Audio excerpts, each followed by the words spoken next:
Quando J.R.R. Tolkien escreveu O Senhor dos Anéis, ele criou uma história sobre um mundo ameaçado pelas trevas. Nesse mundo havia um homem chamado Aragorn. Aragorn era o herdeiro legítimo dos reis de Númenor, de Arnor e de Gondor. Ele descende de Elendil e de Isildur, reis antigos que lutaram contra a grande entidade maléfica daquele reino, que era Sauron. Só que quando a história começa, essa realeza está caída e Aragorn não é apresentado como um príncipe. Ele aparece na história como um exilado, vivendo entre os guardiões do norte. Ele era descendente de reis, mas ele não vivia em um palácio. Ele não usava uma coroa, ele não estava cercado de soldados, ele não possuía qualquer glória humana. Ele era descendente de reis, mas aparece na história como um mero andarilho, um estranho, sujo da estrada, escondido no canto de uma hospedaria. As pessoas nem o conheciam pelo nome glorioso que ele possuía, o chamavam só de Passo Largo. Era o nome de andarilho daquele homem. Quem olhasse para ele não veria nada além de um homem comum. Mas havia uma profecia sobre ele. Não era exatamente uma profecia, era só um poema que Bilbo Bolseiro, quem assistiu os filmes sabe quem é, escreveu e que é usado para identificar quem seria esse personagem, para dizer para o Frodo que aquele homem, Passo Largo, na verdade, era esse herdeiro de reis. Mas essa poesia certamente tinha características proféticas. O poema dizia o seguinte: nem tudo o que é ouro reluz, nem todos os que vagueiam estão perdidos. O velho que é forte não murcha, raízes profundas não são alcançadas pela geada. Das cinzas um fogo há de despertar, uma luz das sombras há de brotar. Renovada será a lâmina que foi quebrada, o rei sem coroa será novamente coroado. Que poema! Aquele homem que não podia ser julgado pela aparência era aquele que, descoroado, um dia seria coroado novamente. Ele parecia um andarilho, mas ele não estava perdido. Parecia fraco, mas vinha de uma linhagem antiga. Parecia viver nas sombras, mas dele viria luz. Carregava ruínas de um passado quebrado, mas havia nele a promessa de restauração. Um dia, esse homem seria novamente coroado. É uma bela imagem para nós entendermos o texto de 1 Pedro. Pedro está escrevendo a cristãos que estão espalhados, deslocados pelo mundo, que a olhos humanos não pareciam fortes, não pareciam vitoriosos, não pareciam importantes. Aos olhos da sociedade, eles eram pessoas estranhas e sem lugar, vivendo como peregrinos. Era um passo largo. Eram andarilhos no canto da hospedaria. Mas Pedro olha para esses cristãos e diz: vocês não são o que o mundo pensa que vocês são. Mais do que isso, vocês não são a situação que agora vocês estão. Eles eram de fato peregrinos e andarilhos dispersos pelo mundo.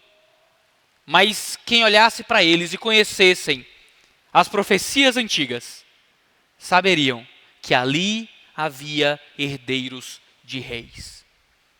Irmãos, nós somos peregrinos nesse mundo. O mundo olha para nós e vê gente fraca.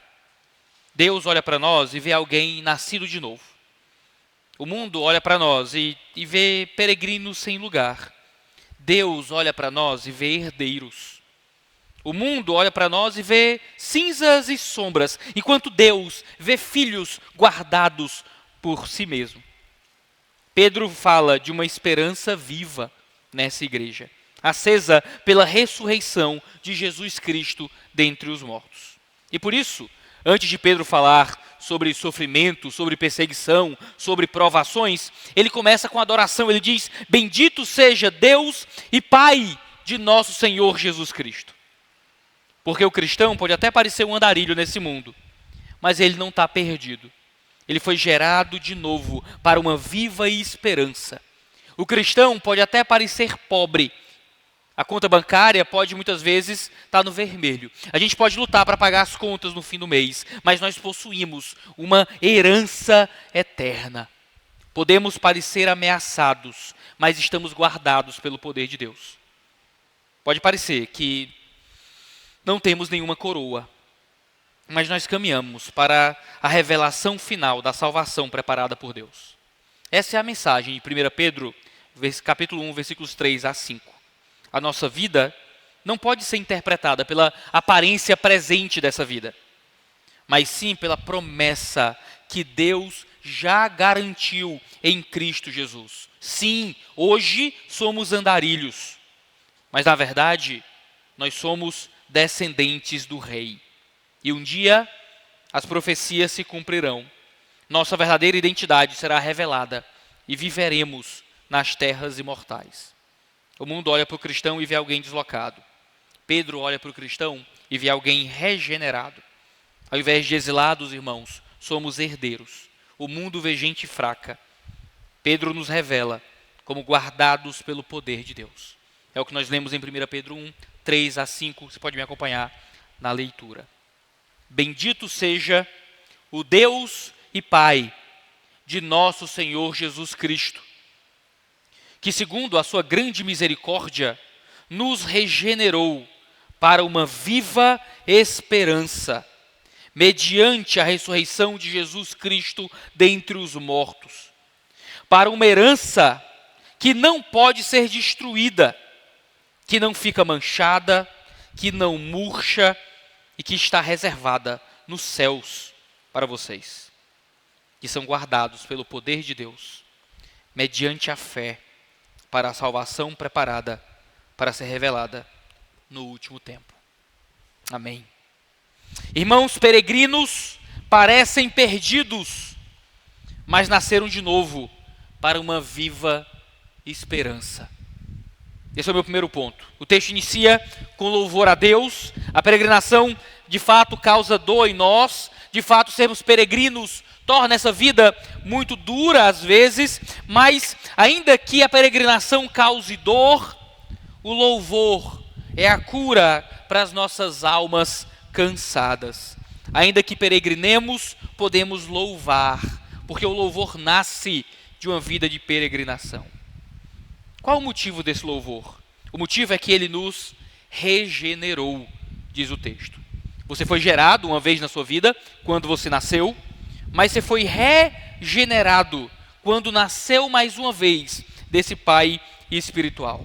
Deus te faz nascer de novo. E por isso, você pode bendizer ao Pai. Você pode, nessa vida peregrina, ter lábios de louvor. Porque você não foi só uma pessoa que nasceu de forma humana e comum. Você tem um novo nascimento.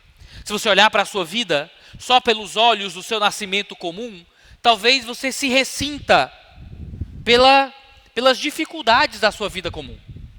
Você nasceu numa família, e essa família te deu um nível de educação, te colocou em um bairro, em um ambiente específico, com contatos específicos, e talvez no seu nascimento comum, você não tenha grandes predicados. Talvez você não seja descendente de reis. Talvez você não seja alguém que nasceu com dotes intelectuais, dotes estéticos. Talvez você não tenha uma aparência que abra as portas para você ganhar dinheiro, ou uma vida de estudo. Seus pais não te deram a oportunidade para que você aprendesse um outro idioma, ou estudasse em boas escolas. E hoje você tem o seu nascimento comum, de uma família comum, em um bairro comum, talvez com um emprego comum, com uma conta bancária comum. E às vezes é difícil louvar pela nossa geração, por termos sido gerados. Mas louvamos, irmãos, porque apesar de qualquer circunstância peregrina dessa vida, nós fomos regenerados. Você nasceu de novo. Você teve uma segunda chance para nascer mais uma vez. Não por um tipo de reencarnação, mas porque você nasceu novamente, nasceu como herdeiro de um rei. Agora há uma herança que você vai receber no final. Por mais que a vida natural seja uma vida em que você enfrente as mais variadas limitações físicas, financeiras, sociais, relacionais, irmãos, vocês nasceram de novo. E porque nasceram de novo, nasceram dos céus, nasceram do alto ou nasceram do Espírito, como diz o Evangelho de João. Nesse novo nascimento, as nossas limitações da vida presente são limitações que podemos superar por meio da certeza de uma nova vida que é vivida em Cristo Jesus. Mas Ele não apenas nos regenerou, Ele não só nos regenerou, mas Ele nos regenerou para uma viva esperança.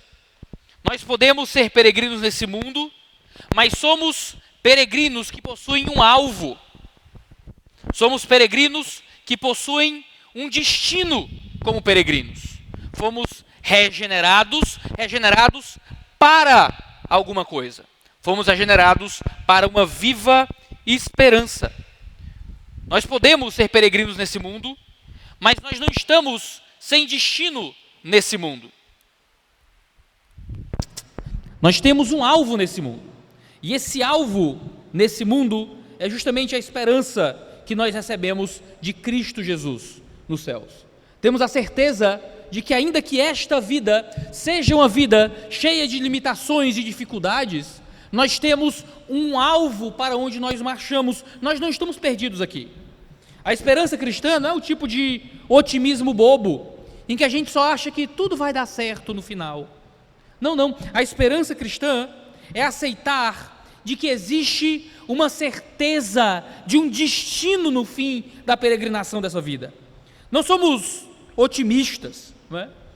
Pessoas otimistas são aquelas que acham que as coisas vão melhorar nessa vida. A esperança cristã é saber que se Cristo ressuscitou dentre os mortos, nós viveremos com Ele eternamente. Pedro chama isso de viva esperança. É uma esperança que vive porque Cristo vive. E assim como Cristo vive, a nossa fé vive com Ele.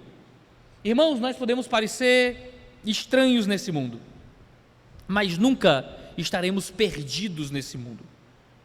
Nós podemos não nos encaixar nas modas, nas ideologias, nas ambições e narrativas do nosso tempo, mas nós nunca estamos sem direção, porque nós nascemos de novo para uma esperança viva. É por isso que uma igreja peregrina não precisa ser uma igreja forte para ser uma igreja viva. Por isso que uma igreja peregrina não precisa ser uma igreja cheia de capacidades de influência cultural e social, por mais que seja coisa ótima a se querer na igreja. Queremos servir a sociedade, queremos amar o próximo na vida comum, e com isso, como igreja, servirmos a sociedade. Mas muitas vezes, servir à sociedade se mistura com os jogos de poder do mundo político. Irmãos, mesmo sendo igrejas fracas, igrejas sem poder ou capital financeiro ou político, mesmo sendo igrejas sem poder de influência social, com homens e mulheres comuns, somos uma igreja que possui um poder sobrenatural. Temos uma esperança viva que nos permite continuar marchando nesse mundo.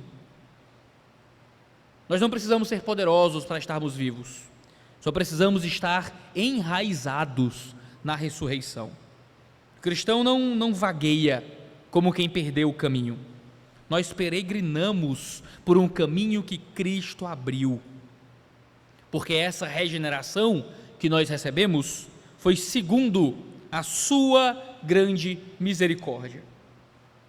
Irmãos, nós não somos regenerados por mérito, nós não nascemos de novo, nós não somos pessoas que conquistaram alguma coisa, não, nós recebemos por misericórdia.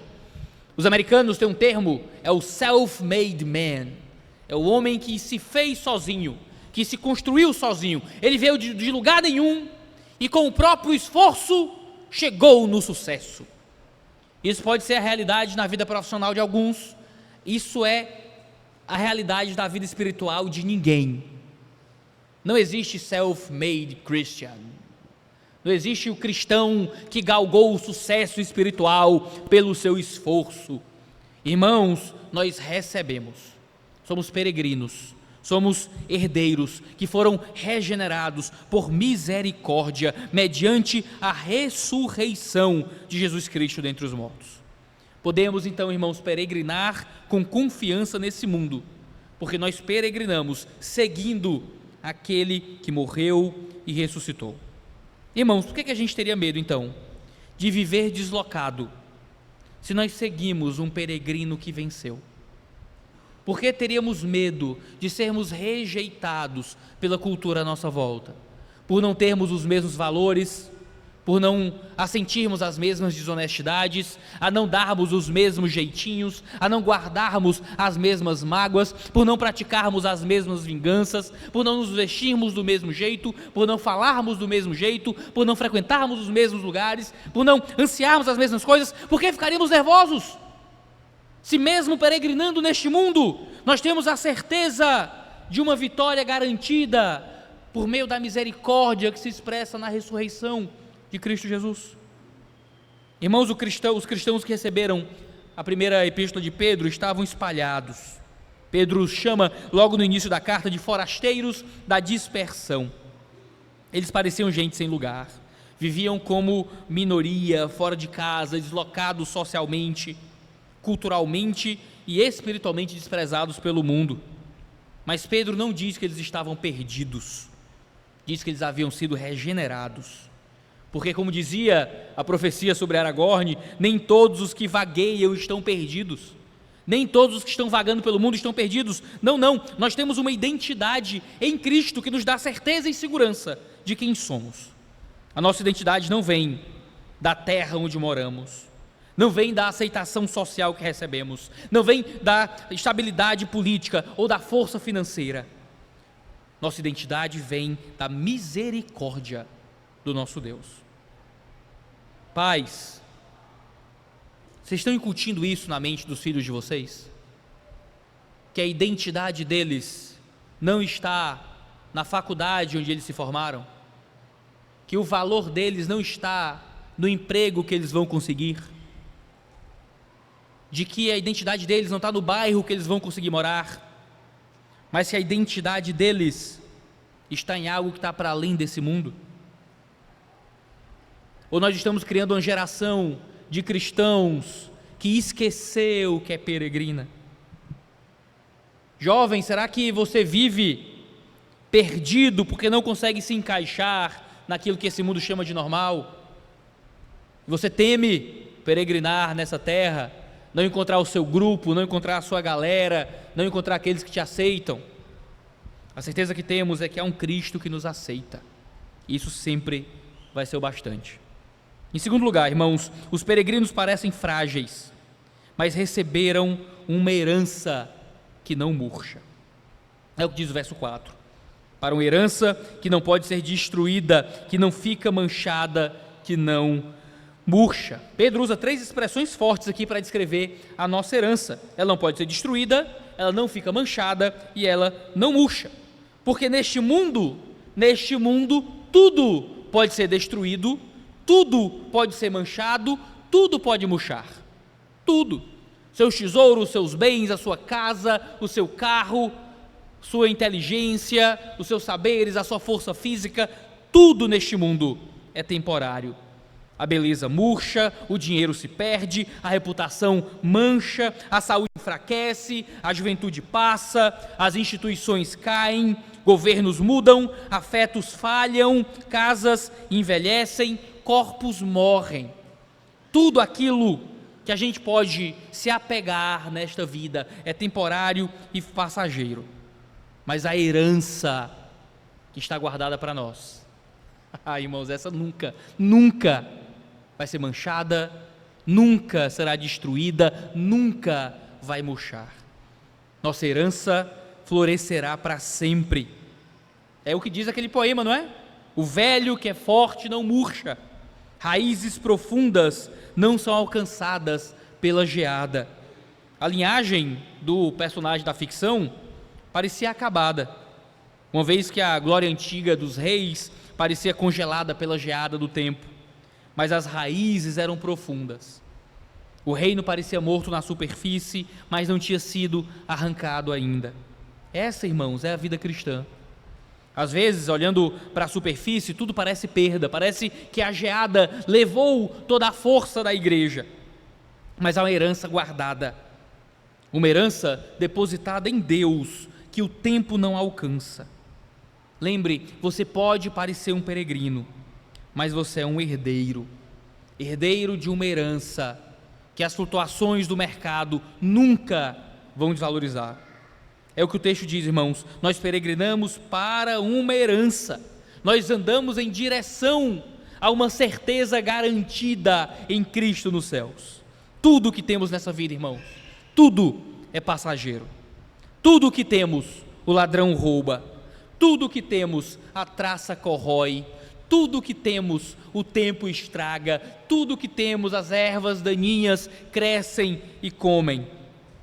A herança divina nunca, jamais poderá ser destruída, nunca, jamais será manchada, nunca, jamais murchará. Como cristãos, igreja, nós não medimos nossa vida apenas pelo que acontece na superfície da existência, porque a superfície às vezes pode estar congelada, mas as raízes permanecem vivas. Eu achei muito incrível a primeira vez que eu vi o outono na minha frente, porque aqui em Fortaleza a gente tem as 4 estações bem definidas, né? É verão, calor, quintura, mormaço, né? São as 4 muito bem definidas. Aí uma vez na minha vida eu vi o outono, aquelas árvores caindo, as flores, muito bonito, mas tinha aquelas árvores lá de inverno depois, sem uma planta, uma florzinha, nada, é só o tronco seco. Você morreu tudo. Aí você vê a geada, as plantas meio congeladas, acabou. Ano que vem é só asfalto nessa cidade. E aí passa o inverno e surge a primavera, e daqueles troncos que pareciam mortos, nascem novamente árvores cheias de vida e fruto. Irmãos, a nossa vida externa pode ser um grande inverno às vezes. A nossa existência pode muitas vezes também não ter as 4 estações do ano muito bem definidas. Parece que essa vida inteira pode se resumir a um grande inverno, a um triste outono, e a gente pergunta: cadê a primavera, Senhor, que nunca vem? Quando é que as árvores da minha existência vão florescer de novo? A certeza que temos, irmãos, é que ainda que a nossa vida muitas vezes não receba do orvalho fresco da manhã, sabemos que estamos preparados para um dia em que vai desabrochar a graça de Deus por toda a eternidade, e um dia, a única estação que teremos será a manifestação da glória de Cristo, e floresceremos nele para sempre. A ideia de que o choro dura uma noite, que a alegria vem pela manhã, não significa que todas as manhãs a sua vida vai ser boa, e que todas as noites você talvez chore. Significa que ainda que a gente passe pelo choro desta noite, que é a nossa existência muitas vezes, há a certeza de uma alegria que se manifestará nele para sempre. Uma alegria da qual nós podemos beber hoje, provar hoje pela fé. Hoje talvez a dor toque sua rotina, talvez a dor toque o seu corpo, talvez a dor toque os seus planos e as suas emoções. Mas essa dor não pode tocar na sua herança. Essa dor não pode tocar naquilo para o qual você está sendo guardado. Irmãos idosos talvez enfrentem o peso de um corpo que murcha, porque o corpo murcha no fim da peregrinação da vida. A herança não murcha. O vigor da juventude passa, mas a esperança permanece conosco. Talvez alguns de vocês lutem com a perda dos bens, do status, de oportunidades, de segurança, mas nada disso é a nossa herança final. Aquilo que Deus guardou para você está fora do alcance da geada desse mundo, porque é enraizado no poder da ressurreição. Ainda que vivamos no inverno profundo, as raízes profundas não serão tocadas pelas geadas dessa vida, e podemos crer que a qualquer momento florescerá a glória de Cristo por toda a eternidade. Somos peregrinos, irmãos, que parecem frágeis, mas recebemos uma herança que nunca murchará. Em terceiro lugar, Peregrinos vivem entre cinzas e sombras, mas esperam a revelação da salvação. É o que diz o fim do verso 4, e que está reservada nos céus para vocês. E o fim do verso 5 traz a mesma ideia, dizendo que a salvação está preparada para ser revelada no último tempo. Pedro não diz que a salvação será inventada no último tempo. Ele diz que ela está preparada para ser revelada. Essa salvação já foi preparada por Deus. Não é uma coisa que será construída, que talvez venha, que Deus vai ver se tem um pouquinho para nós. Não, não. Essa salvação já está preparada para todos nós. Preparada para ser revelada. A glória final do cristão não se manifesta plenamente aqui. Nós ainda não vivemos a glória que está preparada para nós, irmãos. Quem somos nós nesse mundo? Homens, mulheres, frágeis, pequenos, comuns, normais, tentando viver as suas vidas, tentando resolver os seus problemas mundanos do dia a dia. Mas, irmãos, há uma glória preparada por Deus, que será revelada em cada um de nós, se nós permanecermos nele. Hoje, essa glória está escondida. O mundo vê cinzas, mas Deus vê o fogo que Ele levantará por meio de nós. O mundo ainda vê sombras, mas Deus vê e prepara a luz que brilhará por meio de nós para todo sempre. O mundo só vê fraqueza, mas Deus vê uma salvação que já está preparada.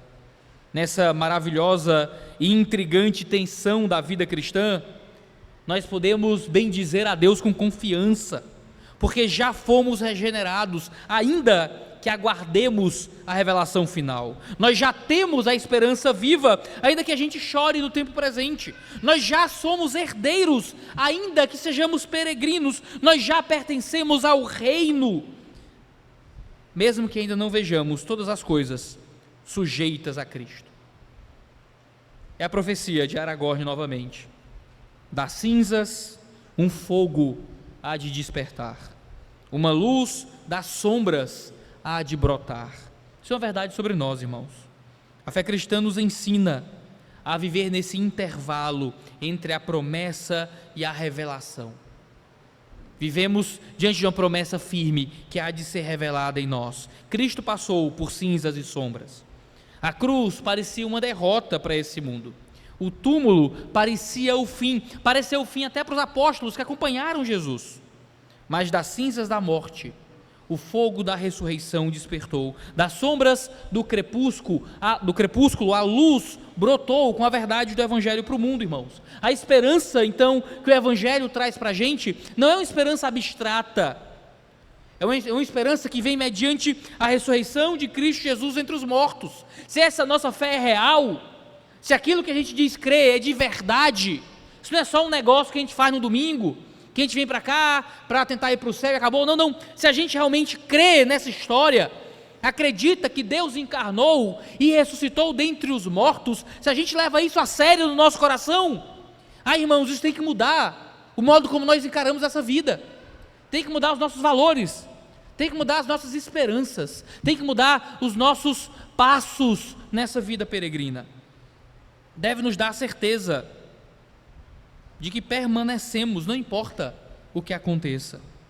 A ressurreição de Cristo é a prova de que Deus sabe acender fogo das cinzas, de que a nossa fé, por mais que esteja enfrentando desafios nesse momento, ela não será apagada, porque Deus, Ele não quebra o caniço rachado, é o que diz o profeta. O pavio que ainda fumega, Ele faz acender o fogo ainda da esperança lá. Então não desista da sua fé. Ainda que pareça que você tem vacilado nessa peregrinação e tem saído da verdadeira estrada da vida, não retroceda. Renove suas esperanças, renove o seu olhar para essa herança, renove o seu amor pela eternidade e pare de fazer morada nas casas do tempo presente. Volte pelo caminho da peregrinação da fé. Volte a ser um estranho para esse mundo. Volte a viver um tipo de vida que não tem mais lugar, que não se encaixa. Volte a ser estranho. Irmãos, a gente era estranho, não era? Ser crente não era uma coisa meio esquisita antes?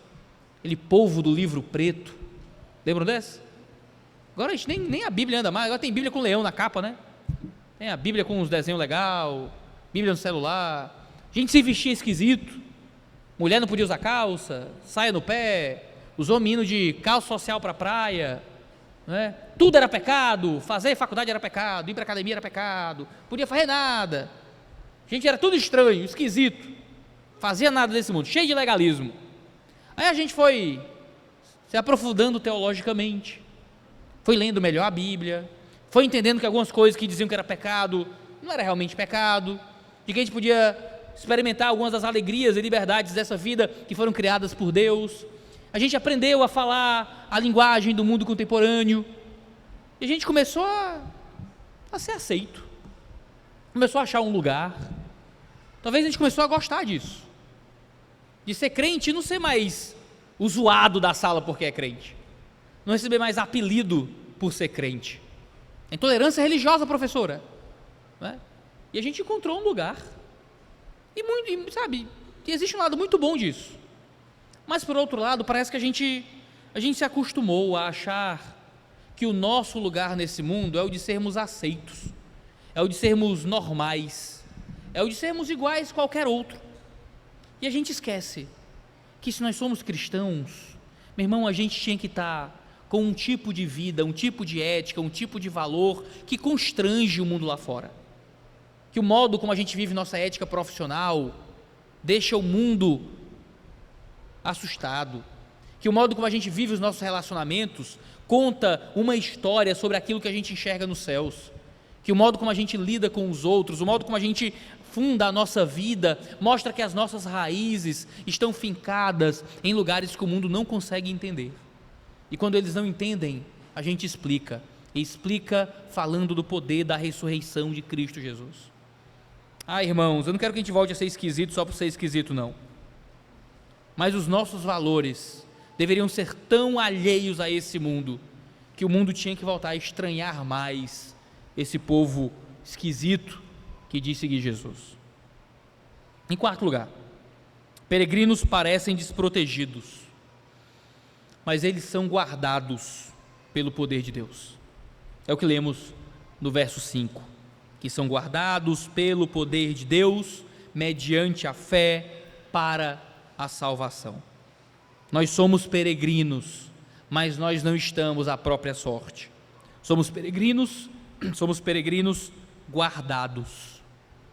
Peregrinos guardados pelo poder.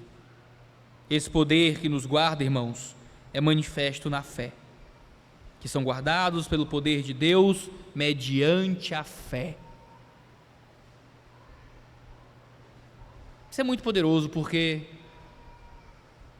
basta crer para ser guardado. É só isso.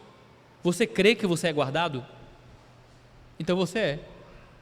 Você crê que você é guardado? Você crê nesse Deus glorioso que te guarda? Você crê nesse Cristo como seu Cristo, como seu Salvador? Então creia, irmão, creia que Ele te guarda, Ele cuida de você, que ainda que ser peregrino custe caro, você não está lançado à própria sorte nesse mundo.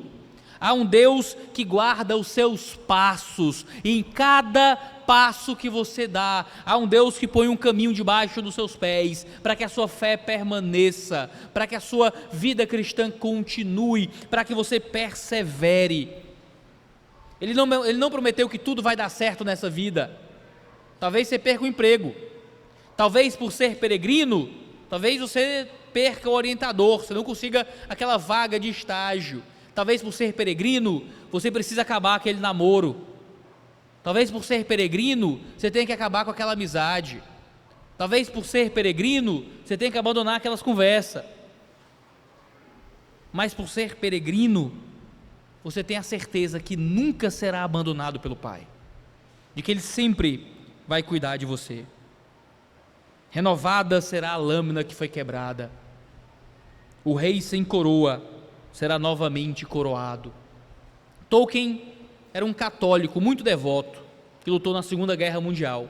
Escreveu O Senhor dos Anéis como um tipo de ficção cristã, falando sobre muitos dos anseios da vida da fé. Essa espada quebrada representa justamente um reino quebrado, uma linhagem interrompida, uma esperança que parece suspensa. Mas a lâmina será renovada. O rei sem coroa será coroado novamente. É isso que Pedro fala sobre os cristãos. Nós vivemos com sinais de quebra, nossa fé é muitas vezes provada, o nosso corpo muitas vezes fica mais frágil, a nossa obediência muitas vezes é imperfeita, a nossa vida de fé muitas vezes parece ameaçada, mas somos guardados pelo poder de Deus.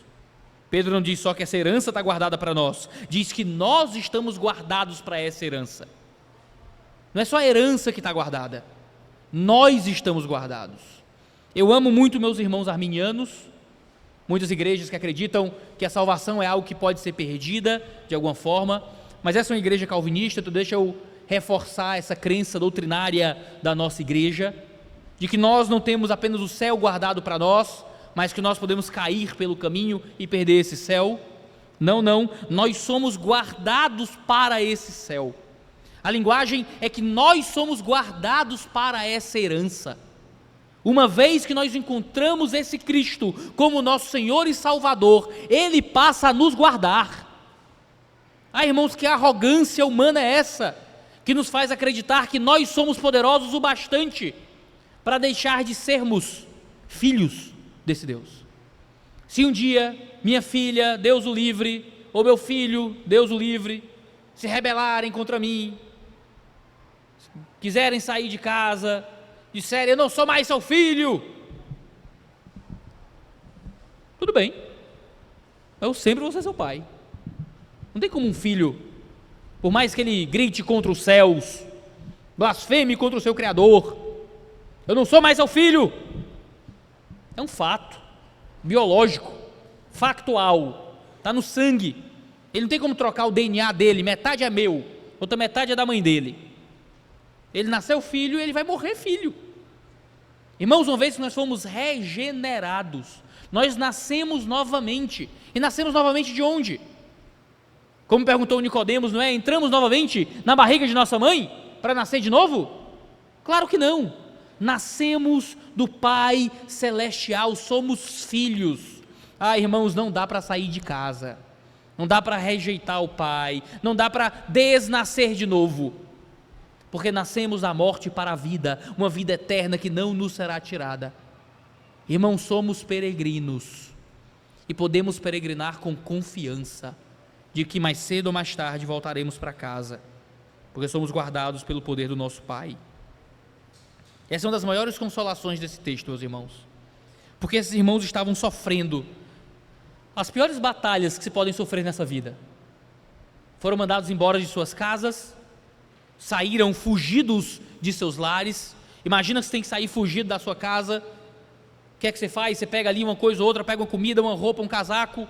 Você olha para o seu filho e pede para ele pegar um boneco, só um, escolhe aí um boneco, só esse, não, o outro fica. E vocês saem correndo, perdidos, vagantes pelo mundo, sem nada, sem bens, sem nada que você pudesse acumular, só com a roupa do corpo e o que deu para carregar com você, sem saber se vai comer amanhã, sem saber se vai ter onde dormir amanhã, sem saber se vai ter o que vestir, sem saber de nada. Esses irmãos estão peregrinando, sofrendo por causa da perseguição que eles sofreram pela sua fé. Eles ouvem que Deus guardaria a herança e que Deus guardaria os herdeiros, de que Deus tinha uma salvação reservada para eles nos céus e que nós seríamos preservados para essa salvação. Talvez seja essa esperança que você precisa hoje. Talvez você não saiu fugido da sua casa, mas talvez você precise saber que existe uma casa para você. Talvez você não perdeu sua filiação terrena, mas talvez você precise lembrar que há uma filiação celeste para você.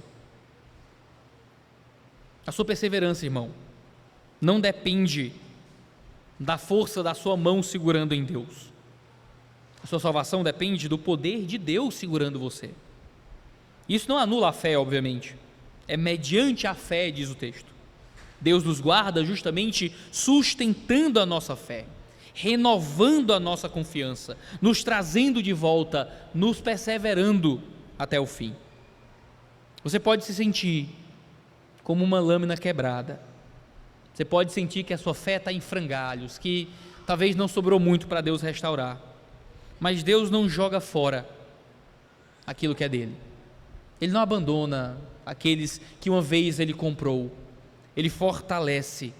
Ele só espera que você creia, que você o busque, que você continue peregrinando por ele.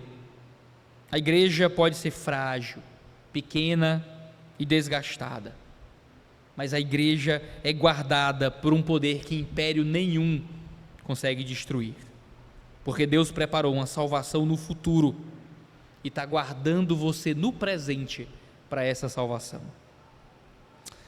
Você pode ser um peregrino hoje, você pode não ser Aragorn, o rei, você pode ser Passo Largo, numa hospedaria da vida, mas você vai ser coroado em breve. Sim, na história do Tolkien, o rei parecia apenas um andarilho, sem lugar, mas ele estava caminhando por um trono, carregava ruínas do passado, mas havia nele promessas de restauração de um reino. Pedro olha para a igreja e vê a mesma coisa.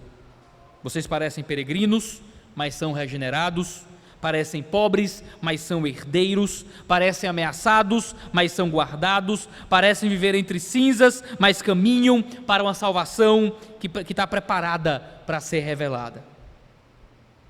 Mas Aragorn não é só um símbolo da igreja, ele é certamente um símbolo de um outro rei disfarçado, um rei que se disfarçou de andarilho, um rei que se despojou de sua coroa, um rei que encarnou, que também foi um andarilho nesse mundo, que muitos olharam para ele e viram um Passo Largo, alguém andando pelo mundo, mas o herdeiro estava lá. O Cristo vivo que peregrinou nesse mundo era o rei que o mundo não reconheceu. O mundo olhou para ele e ele não tinha onde recostar a cabeça. Até as raposas tinham suas tocas, mas ele veio de um lugar que nada de bom poderia vir de Nazaré. Um homem galileu, de uma região de judeus de sangue impuro. Aquele que o mundo viu como um mero peregrino, era o rei onde a nossa fé está enraizada, o rei que morreu e que ressuscitou. Nós, irmãos, pertencemos a um rei que já foi coroado, que já foi exaltado e que voltará em glória. Por isso, bendito seja Deus, disse Pedro.